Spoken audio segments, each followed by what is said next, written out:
Hello students, how are you? Myself Meet sir. Welcome to MG's Maths tutorial. तो students हमने last time exercise 6.2 question number 1, 2, 3, 4 done किए थे. आज हम देखने वाले हैं exercise 6.2 question number 5 and question number 6. चलिए अब बात करते हैं क्वेश्चन नंबर 5 पे. In the figure if AB is parallel to CD and angle APQ is equal to 50 degree and angle PRD is equal to 127 degree, then find the value of x and y. Students आप question से ही देख रहे हो, आपको यहाँ पे diagram दिया हुआ है और कौन सा एंगल 50 डिग्री का है और कौन सा एंगल 127 डिग्री का है, ये आपको क्वेश्चन में ही गिवन है. आपको x एंड y की वैल्यू निकालनी है, यानी find the value of x and find the value of y. चलिए अब उसका सॉल्यूशन देखते हैं. इन द गिवन फिगर सबसे पहले हम जो गिवन है उसको देखते हैं. इसका मतलब in the given figure AB is parallel to CD and angle APQ is equal to 50 degree and angle PRD is equal to 127 degree. Right. अब स्टूडेंट्स मैं ऐसा बोल सकता हूं, angle APQ plus angle PQC is equal to 180 degree, क्योंकि हम जानते हैं students if two line is parallel and this is the transversal of this line, then these angle and these angle are the interior angle. Okay, तो मैं ऐसा लिख सकता हूं students, angle APQ plus angle PQC is equal to 180 degree. ये angle plus ये angle is equal to 180 degree होगा because interior angle. Okay, so that students ये एंगल की वैल्यू मेरे पास 50 डिग्री है, ये एंगल की वैल्यू नहीं है तो मिल जाएगी. So that 50 degree plus angle PQC is equal to 180 degree. It means angle PQC is equal to 180 degree minus 50 degree. Your answer is 130 degree. It means students आपको ये जो एंगल है वो 130 डिग्री मिल गया. आपको एंगल x की value निकालनी है. यहाँ से तो बहुत आसान सम हो गया. इन दो एंगल का एडिशन होता है 180 degree. Why? Because of linear pair axiom. तो मैं लिख सकता हूं students, angle PQC plus angle PQR is equal to 180 degree because linear pair axioms. PQC की वैल्यू मेरे पास 130 डिग्री है, इसको तो x क्वेश्चन में ही दिया है, इसका मतलब 130 degree plus x is equal to 180 degree. अब आगे हम क्या करेंगे स्टूडेंट्स, x की वैल्यू अगर आपको फाइंड करनी है तो 130 को इज इक्वल टू के उस साइड भेज देंगे तो क्या होगा, x is equal to 180 degree minus 130 degree. Your answer is 50 degree, जो आप यहां से देख सकते हो. आगे स्टूडेंट्स ऐसा बोला है, दिस एंगल इज 127 डिग्री. हमने एक थियरम पढ़ा हुआ था, एक्सटीरियर एंगल ऑफ ट्राइंगल. यानी कि स्टूडेंट्स आपको यहाँ पे एक ट्राइंगल गिवन है जो आप यहाँ से देख सकते हो, और ये जो ट्राइंगल ABC आपको गिवन है और एंगल जो ACD है वो exterior angle of the triangle. It means this is your exterior angle. ये एक्सटीरियर एंगल की वैल्यू कितनी होती है, sum of this angle plus this angle. It means इन दो एंगल का एडिशन ये एक्सटीरियर एंगल के बराबर होता है.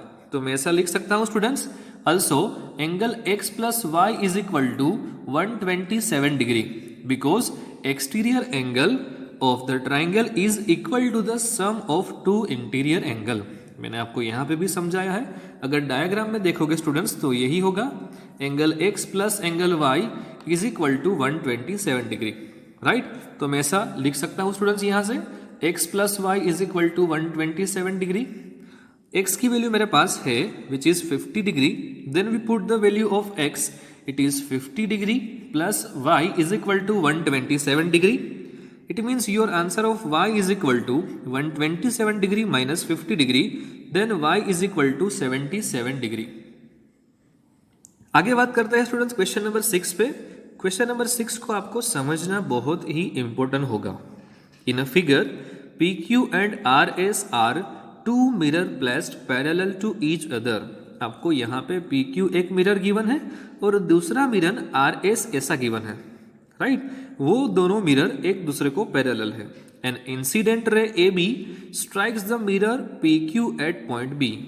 ये B पॉइंट पे कोई एक रे AB आ रहा है इस तरह से जो पॉइंट B से स्ट्राइक हो रहा है. The reflect ray moves along the path BC. This is your reflected ray. Okay, now and strikes the mirror R S at point C. ये बी सी रे पॉइंट सी पे स्ट्राइक कर रहा है and the mirror R S at C and again reflected back along the C D. यहाँ से ये C D path में आगे जा रहा है, पॉइंट सी से उसका रिफ्लेक्शन होता है।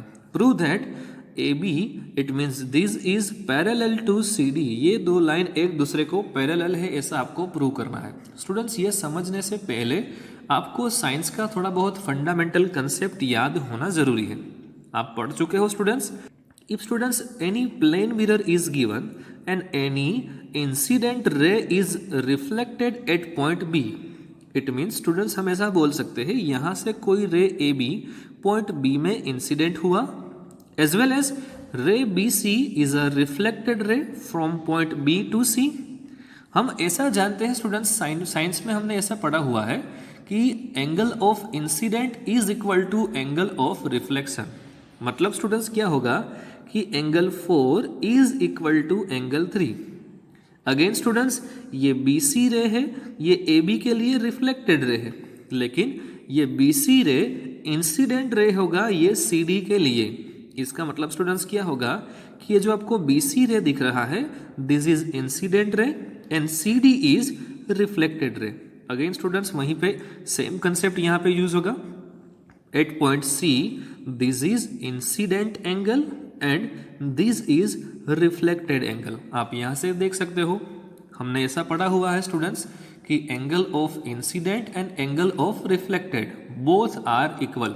इट मीन्स यहाँ से मैं ऐसा बोल सकता हूँ students angle 2 is equal to angle 1। लेकिन ये करने के लिए आपको यहाँ पे एक नॉर्मल ड्रॉ करना जरूरी है। नॉर्मल का मतलब ये जो आपको लाइन पी क्यू दिख रही है उससे एक perpendicular line as well as students यहाँ सी पॉइंट पे भी हमें एक नॉर्मल ड्रॉ करना जरूरी है। The normal is C F. आप यहाँ से देख रहे हो तो मैं ऐसा बोल सकता हूँ students angle 4 is equal to angle 3 as well as angle 2 is equal to angle 1। Without normal you can't say about these angle are equal and this is also equal. Students आपको समझ में आया होगा कि यहाँ पे मैंने नॉर्मल ड्रॉ किया इसलिए ये एंगल जो हो गया वो इंसिडेंट एंगल और ये जो एंगल बन रहा है वो रिफ्लेक्टेड एंगल है। एज वेल एज एंगल जो आपको 2 दिख रहा है वो सी एफ नॉर्मल मैंने ड्रॉ किया इसलिए ये एंगल ऑफ इंसिडेंट होगा। एज वेल एज एंगल जो आपको 1 दिख रहा है ये एंगल ऑफ रिफ्लेक्टेड रे होगा। राइट अब मैं ऐसा लिख सकता हूँ students draw B E which is perpendicular to P Q. यहाँ पे पी क्यू को परपेंडिकुलर हमने एक रे ड्रॉ किया है which is B Q and point C draw C F which is perpendicular to R F. C F is here and R S is here which are the perpendicular to each other. तो angle of incident कौन कौन से हुए students आप यहाँ से देख सकते हो। Angle 1 is equal to angle 2 मैंने आपको समझा दिया था as well as angle 3 is equal to angle 4 ये भी हमने देखा हुआ है। तो स्टूडेंट्स मैं ऐसा बोल सकता हूँ कि यहाँ पे हमारा z बन रहा है। आप देखो this is my z। It means this line is parallel to each other and this is transversal of this line. It means this angle is equal to this angle. Why because of alternate angle. तो यहाँ से students हम ऐसा बोल सकते हैं B E is parallel to C F and BC is the transversal. It means angle 3 is equal to angle 2। ये मैंने रिजल्ट नंबर 3 लिखा हुआ है। अगर स्टूडेंट्स मैं आपको ऐसा बोलूं कि 2 into multiple of angle 1 is equal to 2 into multiple of angle 4 इसको आपको लिखना है तो आप क्या लिखोगे 2 into angle A it means what it is angle 1 plus angle 1 as well as angle 4 plus angle 4। ये सर आपने क्यों लिखा क्योंकि इसका एक रीजन है। यहाँ पे मैंने एंगल 1 ऐसा क्यों लिखा स्टूडेंट्स आप यहाँ से देख सकते हो angle 1 is equal to angle 2 it means we put the value of angle 1 replaced by angle 2 right. यानी स्टूडेंट्स एंगल 1 की जगह पे मैं एंगल 2 लिख सकता हूँ as well as students angle 4 की जगह पे मैं एंगल 3 इस तरह से कुछ लिख सकता हूँ बिकॉज ऑफ रिजल्ट नंबर 2। तो ये तो क्या हुआ students angle 1 plus angle 2 is equal to angle 3 plus angle 4। It means ये जो आपको पूरा एंगल दिख रहा है वो किसके बराबर है, इसके बराबर। Yes, it means angle 1 plus angle 2 is equal to angle 3 plus angle 4। It means angle A B C is equal to angle B C D. अगर ये दो एंगल इक्वल है तो हम ऐसा बोल सकते हैं line A B is parallel to line C D. Okay students, तो ये आपका प्रूफ हो गया। तो चलिए स्टूडेंट्स, अब बात करते हैं very very most important concept to related exercise 6.3 angle sum property of a triangle. Theorem 6.7 ऐसा दिया है students, the sum of angle of triangle is 180 degree. यहाँ पे ये रिजल्ट आपने स्टैंडर्ड 8 में भी पढ़ लिया है, लेकिन हम उसका प्रूफ देखेंगे। राइट, ये सारे जो थियरम्स है उसका प्रूफ मैं आपको चैप्टर खत्म हो जाने के बाद देने वाला हूँ। लेकिन यहाँ से हम ऐसा लिख सकते हैं students, in triangle P Q R angle P is equal to 1, angle Q is equal to 2, angle R is equal to 3। It means angle 1 plus angle 2 plus angle 3 is equal to 180 degree. अब यही result पे हम students आगे बात करेंगे। Students, अब हम start करते हैं एक्सरसाइज 6.3। क्वेश्चन 1 है, in figure sides QP and RQ of triangle PQR produce 2 point S and T respectively. If angle SPR is equal to 135 degree and angle PQT is equal to 110 degree, then find angle PRQ. आपको कौन सा angle निकालना है, PRQ। It means this angle. बहुत आसान सा concept है students, try to understand. चलिए अब सॉल्यूशन की ओर बात करते हैं। In the given figure angle SPR is equal to 135, angle SPR is equal to 135 as well as students angle PQT is equal to 110। सबसे पहले क्वेश्चन में हम जो भी गिवन होता है उसको लिखते हैं, उसके बाद हम सम आगे बढ़ाएंगे। चलिए अब क्या करता हूँ, angle PQT plus angle PQR is equal to 180 degree. इसका मतलब क्या हुआ, angle PQT plus angle PQR is equal to 180 degree because of linear pair axioms, जिसमें आपके पास एंगल PQT की वैल्यू 110 डिग्री है तो आपको एंगल PQR मिल जाएगा। यहाँ पे देखो students, 110 degree plus angle PQR is equal to 180 degree. It means angle PQR is equal to 180 degree minus 110 degree. Your answer is 70 degree. It means आपको students ये एंगल मिल चुका है 70 डिग्री। एज वेल एज हम दूसरी भी बार यहाँ पे वही कंसेप्ट यूज करने वाले हैं, angle SPR plus angle QPR is equal to 180 degree. It means sum of this two angle is equal to 180 degree. Why? Because of linear pair axioms. Ready, जिसमें आपके पास एंगल SPR की value already given है which is 135 degree. तो यहाँ पे हम रखेंगे students angle SPR is equal to 135 degree, angle QPR as it is equal to 180 degree. तो यहाँ से आपको एंगल QPR की वैल्यू मिल जाएगी, angle QPR is equal to 45 degree.